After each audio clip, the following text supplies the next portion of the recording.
Donc je vous remercie sincèrement pour votre présence massive. Parce que même la dernière fois, quelqu'un s'est permis de dire que la conférence de presse a été boycottée par la presse, ce qui est faux.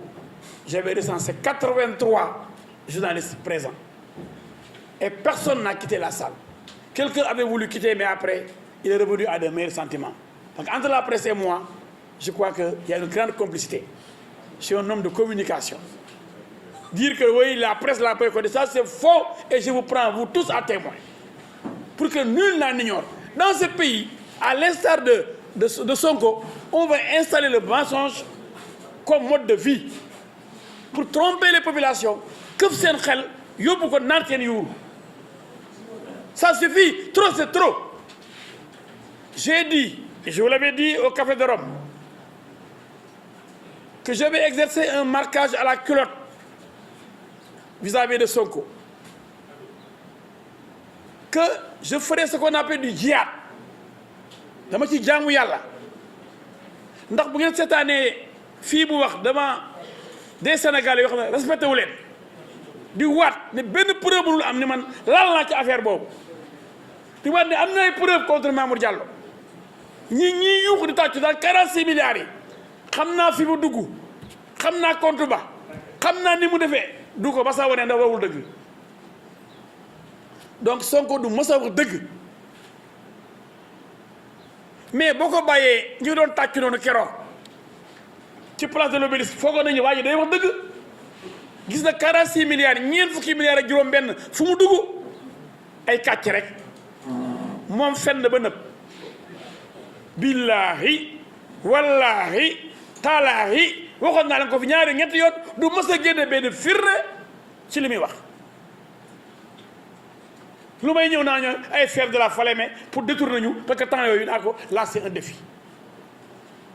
dama bëgg nag Sénégal yi yeew Sénégal ma su nekk réewu dof te duñ nangoo nekk dof nag xale bu ndaw ñëw këf xelu nit ñi naan seen yuur jël réew mi jaay réew mi te umpalewu leen ni pétrole bii muy wax suba ngoon Tullow Oil moo koy financé moo ko jàppale ci campagne bi jox naa leen keroog firnde yi livre boobu noonu bindu ko ñoom ñoo ko bindal parce que mooy seen mercenaire Sonko mercenaire la pour jaay Sénégal bëgg nañu nangu pétrole bi ci ñi ko yore tey du ma ci wax ci pétrole bi jox ko ñooñu nga xam ne moo leen fi nekkal tax mu am ay milliards jox nañ ko ci ay milliards pour mu campagner pour jël réew mi far mu ñàkk mu lajj loolu yëpp yéen xamu leen ko yéen waa Sénégal dama leen a bëgg ngeen dama leen a bëgg nag kenn du leen nax ndax mënuñu may ooyee député du peuple avocat du peuple ma gis kuy nax sama peuple ma bàyyi ko rek mu wéet ak peuple bi rek parce que seetaan ci sot la bokk seetaan Olof Njaay nee na ci sot la bokk xool leen ñamay relever quelques contradictions moom nee na intermédiation amul ci expropriation pour cause d'utilité publique et que même tribunal casse na décision gars yi indi woon Tahirou Sarr xam nga waxul dëgg wala wax na dëgg mais moom après mu def intermédiation bay jël ay 12%. ba yàgg sax mu ne man am naa ci droit beneen loi sama réew aayewu ma ko waaye kii kat la yëpp bi ko feeñal nag ñun en droit dañ ni un crime n'est jamais parfait pour ne Sonko kuy wut fenkat di ko wër ci àddina bi boo ñëwee ba ci moom taxawal ne c'est le général agrégé en mensonge xam nga lu tax wane gis ngeen siège yi bi ñu wane document yi Atlas ak Mercalex benn bopp moom ko ci moo leen moom li koy rey mooy même numéro de téléphone lañ def ci Atlas def ko ci Mercalex nekk Maris man Maris laa dëkk Maris benn 827 amu fa même numéro bi 827 33 827 fii sama cabinet VDN noonu la 827 la Maris 832 la 827 boobu moo nekk Atlas moo nekk Mercalex ci biir ñu def ko Sud Foire bi ñu def ko Maris ñu bokk benn numéro de téléphone un crime n'est jamais parfait moo tax bi ñu ne ko Mercalex ba ne non Mercalex du sama téléphone du sama société El Hadj Ndiaye ñu ne ko ban la Pape Alé Niang mu taxaw naan xoo dama sonn société boobu moom créé ko yow boo créé seen bus wala nga créé Total mënoo xam Total yow moom Total Shell ñu la yow bu société Shell nga ne dama sonn borom Shell dana wax loolu borom SGBS wala borom assurance NCA wala borom AXA duñu ne ko monsieur lu sa société assurance mu moom AXA mu ne waaw dama sonn waay waaw mais xam nga kii yàllaa ko toroxal ndax fenkat yàlla bëggu ko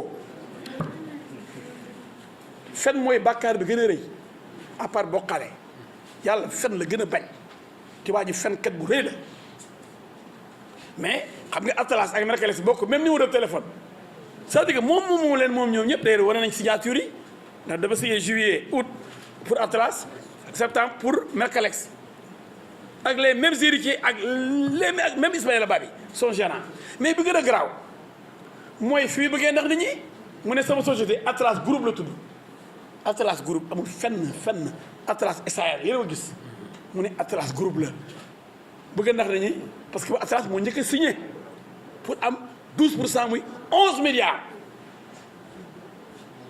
yàllaa ko weer man li ko yàlla weer doy na sëkk c'est-à-dire que fen yi ma gis fii fen yu tàng jëri yi ma gis fii ay fen am ñu naan non El Hadj bu la fen mais fen mooy mensonge en wolof mais fen nu ko wax loolu fen la tudd du ay dama ñàkk teggin wala dama réew mais fen ku fen ci dañ ne sax ci alxuraan fen moo gën a bon ci bàkkaar yi te fen la ñuy wax de wala ku koy traduire ustaas yi du jox beneen tur ñaan fen baaxul mais bu ne nee fen ñu ne non El Hadj di ngay waxee nan laa waxee mais moom moo fen ma naan non dafa xaw a juum wala dafa dëngal wala dafa nangal donc gars yi da yoon dëgg Sonko fenkat la ci li ma wane fii vraiment kum doyul dara du doy loolu laa bëggoon a wax rek comme commentaire je voulais dire tout simplement que avec ce film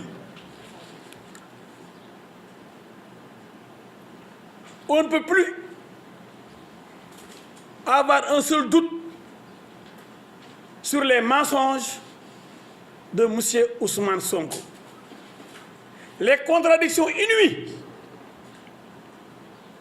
qui ont émaillé ce film sont nombreuses. Je retiens quelques contradictions de l'homme. Il dit qu'il ne fait pas d'intermédiation parce qu'en matière d'expropriation pour cause d'utilité publique, il n'y a pas d'intermédiation. Plus tard, il dit que lui-même, il a le droit d'être intermédiaire, mais non, il a envoyé les héritiers vers d'autres personnes parce qu'il ne voulait pas. Il ne voulait pas. Parce qu'il connaît bien ce dossier.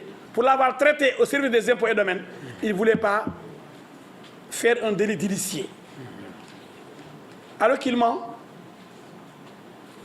la signature et la feuille de présence montrent que Sonko a discuté. Et même sa voix, l'enregistrement de son intervention dans la réunion tenue avec les héritiers dans le cabinet Atlas, tout ça prouve qu'il a accepté. Il ne les a pas envoyés ou renvoyés vers d'autres personnes pour les représenter. Mais le ridicule ne tue pas. Sonko acculé, parce qu'il ne s'attendait pas à la question de savoir comment s'appelle sa société, l'a ignoré. Immédiatement, il devient gaga. Un vieillard qui ne comprend plus rien. Ma société, non, je suis fatigué, je connais pas, non, attends. Et puis, il ment encore, il dit, oui, ma société s'appelle Atlas Group. Alors que ça s'appelle Atlas. Il sait que dans les documents, c'est Atlas. Atlas Group n'existe pas du tout, n'existe nulle part. C'est pour tromper encore les Sénégalais. Mais l'autre, je termine par là, comme on dit en droit, un crime n'est jamais parfait. Pour montrer qu'il est le propriétaire de Mercalès et d'Atlas, bien qu'il choisisse deux sièges distincts, parce que tout ça c'est de l'écriture, mais tout le monde sait que c'est la même société, les deux sociétés ont le même numéro de téléphone. Qui commence par 33 827. Sur Foire, d'accord, parce que mon cabinet, le numéro de téléphone commence par 33 827, c'est normal. Mais tout le monde sait qu'au Maris, le numéro de téléphone commence par 33 832. Et le même numéro de téléphone se trouve et chez Atlas, et chez Mercalès, et à Sud-Foire, et au Maris. Donc il fait du faux. Le faux repose sur le mensonge. Parce que il s'est trahi. Parce qu'un crime n'est jamais parfait. C'est tout ce que je voulais vous dire. Qu'aujourd'hui, l'homme est démasqué. C'est celui-là qui briguait les suffrages des Sénégalais. C'est-à-dire qu'il était en position de diriger notre pays. Et tous ces insulteurs-là qu'il a recrutés, ils n'ont qu'à faire leur travail. Moi, personne ne peut m'impressionner. D'ailleurs, je n'écoute même pas, je ne suis pas leur... Parce que l'injure, c'est l'arme des faibles. Je ne suis pas leurs insultes, leurs intimidations. Devenir les yérem. Parce qu'ils sont manipulés par un opportuniste, un manipulateur hors pair. Mais quand quelqu'un se comporte de la sorte, je voudrais que ces Sénégalais-là se ressaisissent, soient plus intelligents, qu'ils n'acceptent pas d'être des esclaves, des moutons qu'on manipule. Il faut que les gens ouvrent leurs yeux pour comprendre qu'il y a un phénomène dangereux dans ce pays. Pire que Hitler, qui a trompé les Allemands avant de prendre le pouvoir en Allemagne, pour amener la Deuxième Guerre mondiale. Je ne reviendrai pas sur ce qu'il a dit sur la Mecque. Il a dit que Dem Makka, mon cognot de milliardaire de Makka. Ça, j'ai montré ça. Bien qu'aujourd'hui, on fasse tout pour cacher cette vidéo. Donc, Sonko n'est pas un musulman. Parce que aller à la Mecque, c'est le 5e pilier de l'islam. Il y avait un débat sur Makka, Bakka. Tout le monde en parlait. Mais Sonko, personne ne parle de ces bêtises. Quand il fait des bêtises, alors personne n'en parle. Ben, en tout cas, Abdel Serigne. Ou bien, en tout cas, je ne sais pas, qu'est-ce qu'il a. Chaque fois qu'il commet des... Il n'y a pas pire bêtise pour un musulman que de dire qu'un des piliers de l'islam, je ne l'aime pas. Je n'aime pas la Mecque. Comment dire, milliards de Makka. Et tant de choses comme ça. Ça dit, maintenant, je crois que c'est le bon Dieu qui est en train de le démasquer, de le faire démasquer. Je vais terminer par là. Je vous remercie. Je voulais seulement vous donner des illustrations, des preuves. Parce que le fang, personne ne peut contester les propres déclarations contradictoires de Sonko. Un homme comme ça, il n'est pas digne pour diriger le Sénégal. C'est un danger public qu'il faut combattre. C'est le combat que je mène aujourd'hui au nom de la patrie. Je vous remercie.